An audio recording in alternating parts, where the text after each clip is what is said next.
बिहार के परबत्ता विधानसभा क्षेत्र संख्या 151 से जनसुराज पार्टी के प्रत्याशी विनय कुमार वरुण ने हमारे संवाददाता नवीन कुमार से खास बातचीत में कहा कि 6 नवंबर को होने वाले पहले चरण के चुनाव में जनता बदलाव के मूड में है।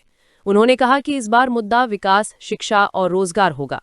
वरुण ने भरोसा जताया कि परबत्ता की जनता ईमानदारी और विकास की राजनीति को समर्थन देगी।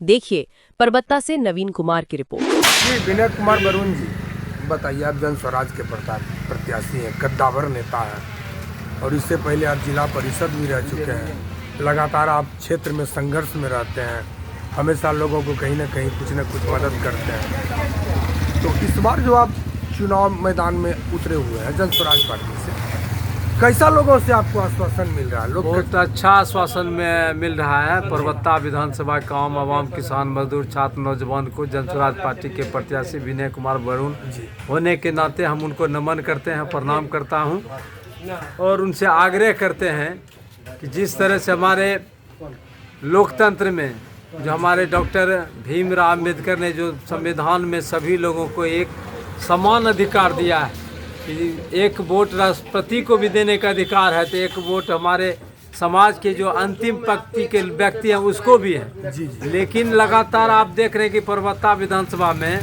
आज़ादी के बाद से एक विद्यासागर निषाद और एक नईम अख्तर के बाद अगर किन्हीं गरीब को बेटा को टिकट मिला है तो विनय कुमार वरुण है, जिसको जनसुराज पार्टी ने उम्मीदवार बनाया। एक सवाल सर, आपके सामने तो बहुत बड़ी चुनौती भी है इस बार, क्योंकि एक प्रत्याशी अभी डॉक्टर संजीव कुमार जी हैं जो कि पहले जेडीयू से विधायक रह चुके हैं।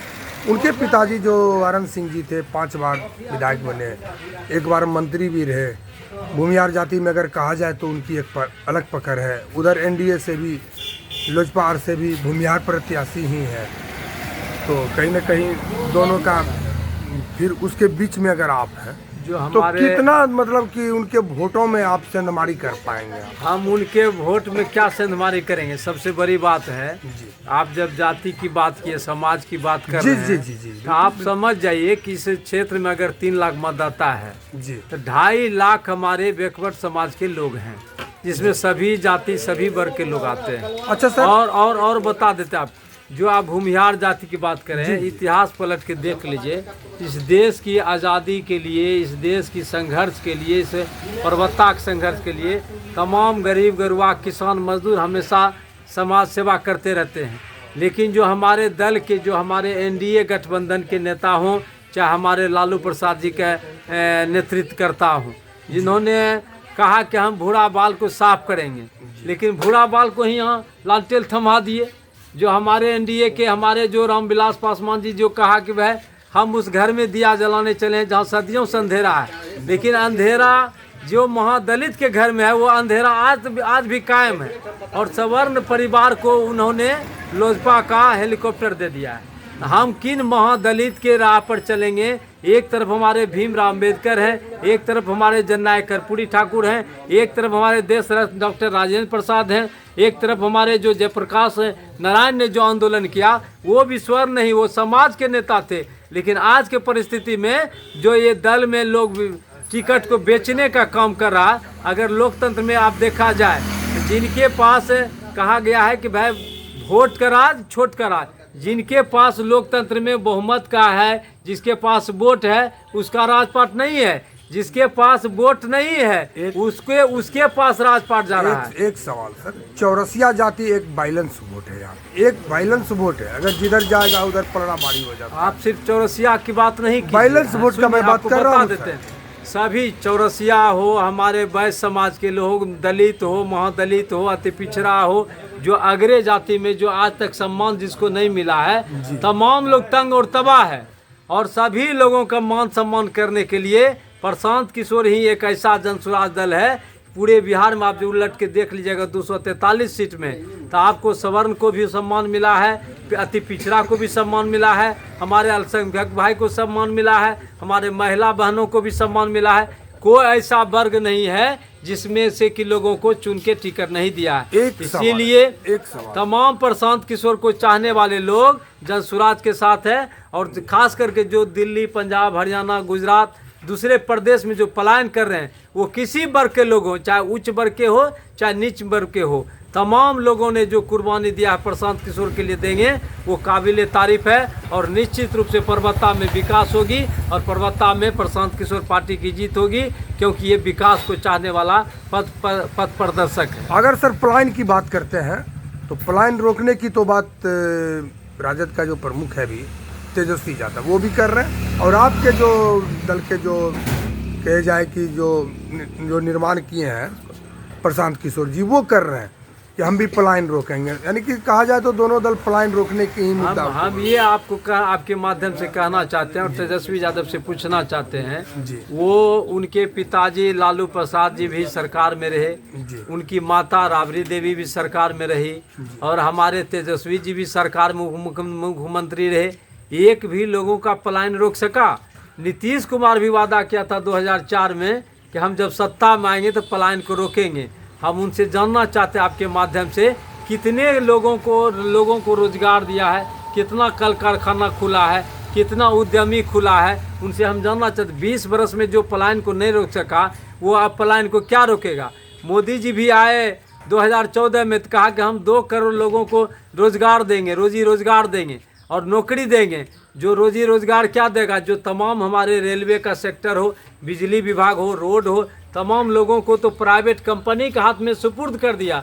ये लोग जो, और चुनाव के बाद जब पूछा गया कहा ये जुमला है, तो इसी तरह का जुमला फिर विधानसभा चुनाव में देना चाह रहा है। लेकिन ये जुमला से सभी लोग बाज आएंगे और पर्वता में निश्चित रूप से गरीब गुरबा किसान मजदूर की सरकार बनेगी, उसका प्रतिनिधित्व बनेगा जो गरीबों की आवाज़ को बड़ी मुस्तैदी से उठाएगा। और पर्वता में विकास तय है और जन स्वराज पार्टी का जितना उसी तरह से तय है। आज 20 साल से एनडीए की सरकार है, तो एनडीए के सरकार में आपको कितना विकास दिख रहा है? एनडीए के सरकार में जो पिछले 5 बरस में जब लालू जी के सरकार में, जिसको लोग जंगल राज कहते थे और जंगल राज में तंग और तबाह थे, उसमें लोग अपराधी से डरते थे।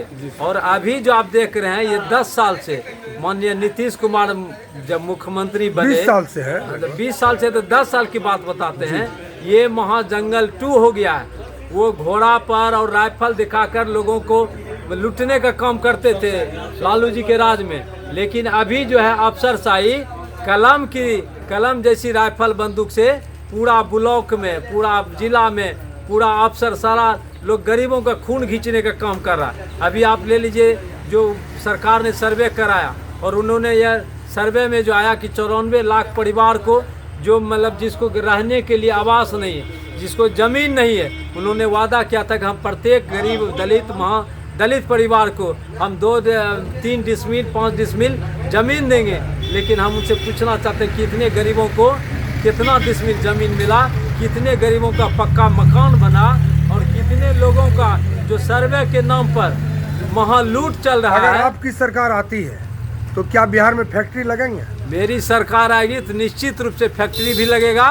बिहार के हर काम, हर हाथ को काम मिलेगा, चाहे वो छोटा सा काम उद्यमी क्यों ना हो। जो हमारी माँ बहन घर में बिंदी टिकली जो हमारा दिल्ली से बनकर रहा है वो यहीं बनेगा। और प्रशांत किशोर ने तय किया है, उन्होंने संकल्प लिया है कि प्रत्येक परिवार के लोगों को जो पीएलसी कार्ड के माध्यम से जगाने का काम किया और देने का काम किया कि जब प्रशांत किशोर की सरकार बनेगी जन स्वराज की, तब 10 से 20 हज़ार का लोगों को यहीं रोजी रोजगार मिलेगा। जो हमारे गरीब बच्चे जो सरकारी विद्यालय में पढ़ाई नहीं हो रहा, सिर्फ खिचड़ी बटाई हो रहा, वैसे बच्चों के लिए नेतरहाट नवोदय के तर्ज पर, डीएवी के तर्ज पर गरीब अकेलिया दलित पिछड़े लोगों का भी बेटा अच्छे विद्यालय में पढ़ेंगे, जिसको 1000 रुपया महीना प्रोत्साहन राशि दी जाएगी।